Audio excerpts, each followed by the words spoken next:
Kigonvu gemanya gange nini Kalungi Rosette okuyambako abalina okusoomozebwa ku nsonga ez'okuwulira. Agonna kola tugenda gatandikira katale yake Kaleerwe n'obutale obw'enjawulo obuzze buggalwa era nga gye buvudde ku minisita omubeezi ow'ensonga eza Kampala Ben Bugembe Namugwanya yalagira akatale kano kabeere nga kaggalwa olw'ensonga nti abakaddukanya n'abakoleramu baali balemereddwa okubanga batuukiriza ebisaanyizo ebyayisibwa omukulembeze w'eggwanga omuli okwewa amabanga. Olwaliro akolanga ssenkulu w'ekitongole kya KCCA Engineer Andre Kitaka ng'ali wamu n'abakulembeze abamu ku ba KCCA bakalambudde okulaba banga abakaddukanya bateeka mu nkola ebyabalagirwa bagenza okutuukayo ng'ebisinga bikyalemye ne bagamba eby'okukaggula si byakati.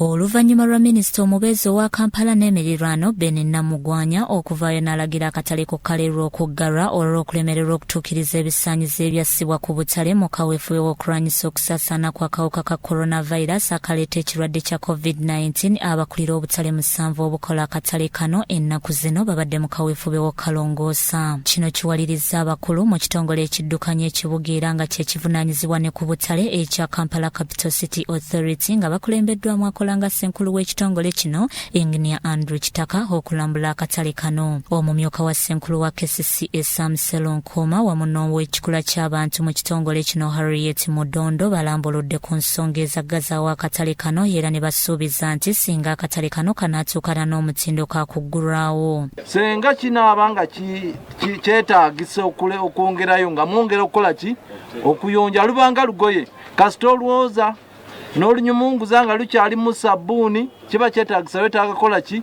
kunyumunguza kwongera mu mazzi kati katugende tulambule tulabe obulamu mu busibe n'oluvannyuma tunazzayo lipooti eri ba minisita ne bajja okuggulawo akatale kano naye nga mutuukirizza ebintu by'akatale nga bwe kalina okubeera.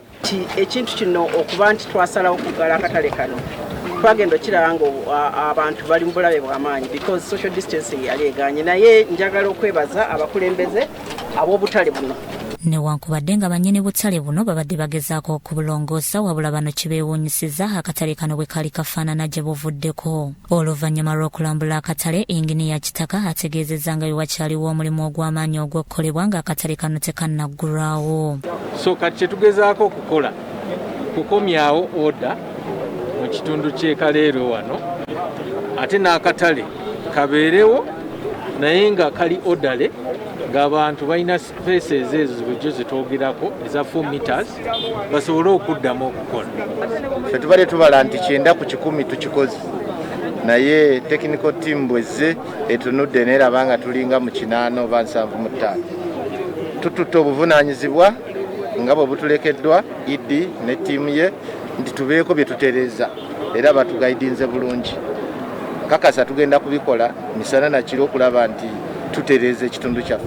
Kyo ekitongole ky'ebyenguudo ekya UNRA kyeyambisizza omukisa guno gw'abasuubuzi okuba nga tebali mu katale okulaba nga beerula empenda z'oluguudo era nga kizuuse ng'ekitundutundu ky'oluguudo ekinene bwe kibadde nga kyatwalibwa abasuubuzi. Bikusakiddwa Semmambo Joseph ne Wandulu Bone, Crosshill TV, Omunyo.